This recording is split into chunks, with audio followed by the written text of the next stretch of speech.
Hey everyone, my name is Taylor and I'm the museum assistant here at Castle Kilbride. I hope you enjoyed learning about the roles and responsibilities of collections and archives with Ali and Kristen.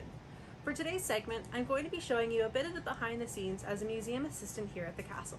But before we get started, let me tell you a little bit about myself. First, I went to the University of Guelph where I studied history and received a Bachelor of Arts. Next, I went to Brock University where I received my Bachelor of Education. Currently, I'm working towards my Museum Studies certificate through the Ontario Museum Association. I've been working here at Castle Kilbride for 4 years now, and I view the house as a home away from home.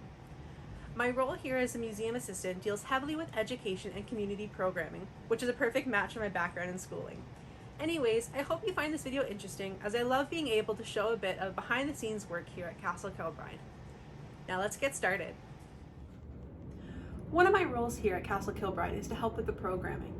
Programming here takes on the shape of many different types and caters to many different communities. For example, families, retirement homes and communities, groups, and even schools. Today you're going to be able to follow along and see some of the initial steps that I take when programming for different schools. One of the programs that I'm currently working on is that of the Remembrance Day program for November. My plans for this program is to look at how we can cater to multiple different age and grade groups. So my very first step is to go to the Ontario curriculum documents. The particular document that I'm looking at now is the Social Studies for grades 1 to 6 and History and Geography for grades 7 to 8. This particular document is really helpful here at Castle Kilbride because it allows us to see what is expected of teachers within their teaching curriculums. Therefore, it allows us to make sure that the programs that we create for schools match up with what they are teaching in their classrooms. Once I'm done going through the curriculum expectation document, I'm left with my very own master document that I've created with the overall expectations, framing questions, and specific expectations for the grades that we're hoping that this program will be for. These overall and specific expectations are the same ones that teachers will use when they are planning their lessons.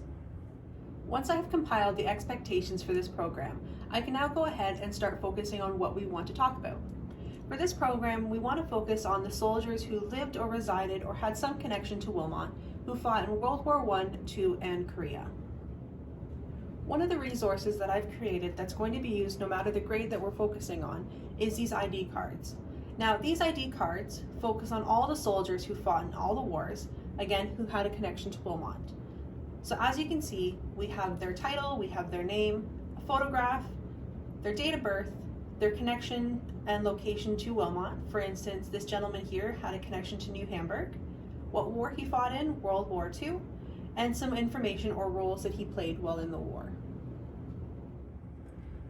Once we have finished creating the ID cards for all the soldiers who fought within the wars, we can go ahead and start looking at our archives and collections. Within our archives and collections, we have various artifacts that belong to some of these soldiers. These particular artifacts are going to help with creating a much more broad program that allows for more interaction amongst the students.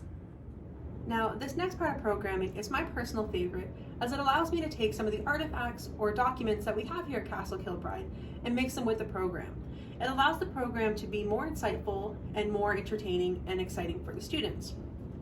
Now, the example that I've taken out for today was a letter from Lance Corporal Kenneth Fried, and you can see that it was sent through the air mail for the armed forces. And this is what it would have looked like when it was received by the family. So the family member would have opened it up, and the particular family member that this was sent to his sister Dorothy. And within the letter, it talks about some things that he wants his sister to send over to him. So for instance, we have shaving cream, we have skin cream, and some extra socks. Now, just from that, I can tell that this letter talks about some of the conditions that the soldiers would have had to face, or some of the hardships that they had while they were overseas. So this particular letter here would be a good example for something to use for some of the older grades. So for instance, grade 7 and up. And with this particular document, I would use it to help students see what life was like across the sea when they were fighting in war. Now, because it is the idea that this program will be offered either in person or to be able to send to schools for teachers to do for themselves, we want to make sure that we have an example of this letter to send off to schools. So this particular letter here is going to be photocopied into a high-resolution photograph that can then be handled by the students. As well, because some of the words and writing are a little bit hard to make out for some students, I'm going to go ahead and transcribe this letter. Basically, transcribing is just a fancy word, meaning that I'm going to read the letter and type it out into a Word document that is more accessible for more students. Now that I have the letter from Lance Corporal Kenneth Fried, I'm going to go back to our collection and archives and go through them again to see what else I can find that pertains to some of the soldiers. Now, going through collections and archives and compiling documents and information that has to do with these soldiers takes a little bit of time. So for the time being, I hope you enjoyed the initial steps that I take when I'm creating a program for different groups and communities. For the rest of the video, I'll be able to show you though some of the other jobs that I do here at Castle Kilbride. So one of the first jobs that we usually do in the morning, and it's a job that everyone here kind of does, it just depends on who came in first, is actually opening up the house and just making sure that everything is good to go.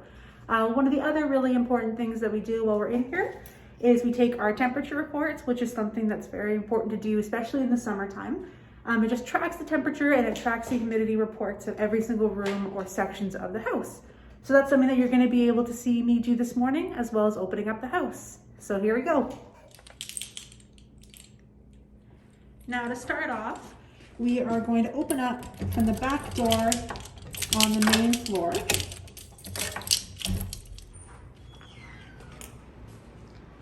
And then once we're inside, we usually like to turn on the lights and we go from each room to room. Once we have the house unlocked, we can go about going from room to room and taking the temperature reports, as well as opening up some of the shutters. Now, as we go through the house, while I'm opening it, you're gonna be able to see some aspects of the house that you may not be able to see on tour. For instance, kind of the behind the scenes or behind the rope, we have some things hidden away that allow us to maintain the house and make sure that everything is up to date without kind of wrecking the historical integrity of tours. When people are coming in, they don't necessarily really want to be able to see a CD player kind of on the floor here, but it allows us to play some music. And then right beside it as well, we have the temperature and humidity report. So this one right here allows me to kind of see the temperature and the humidity for the dining room as well as the parlor. And then I'll record that on my sheet and then move to the next room. After opening the house, the last stop that we have to make is coming down to collections. In the summer months where it's very humid, some of the artifacts that we have here in this room are very sensitive to the temperatures. So we like to come and take some of them out of their boxes, do a full check on them, and just make sure they are still good. When we're doing checks back here in collections and archives, one of the things that we have to be looking for in the summer months is any little white spores.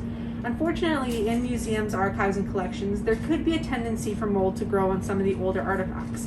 So when we examine it, we have to be very delicate. We usually use special gloves that allows us to touch some of the artifacts. And we just do a quick check over, making sure that everything is okay to go. Now, luckily, these boots look pretty good. And I've already checked everything else in the box here as well. So this box is pretty good to go, and we'll just continue on. All right. Throughout this video, you've been able to catch a bit of a behind-the-scenes look as the work as a museum assistant here at Castle Kilbride. One of the things that I love about working here is that not every day is the same. There's always new planning or programming that needs to be done. But I'm excited to have been able to share with you what I'm currently working on. Anyways, thanks for watching, and I hope you have a great rest of your day. See you later.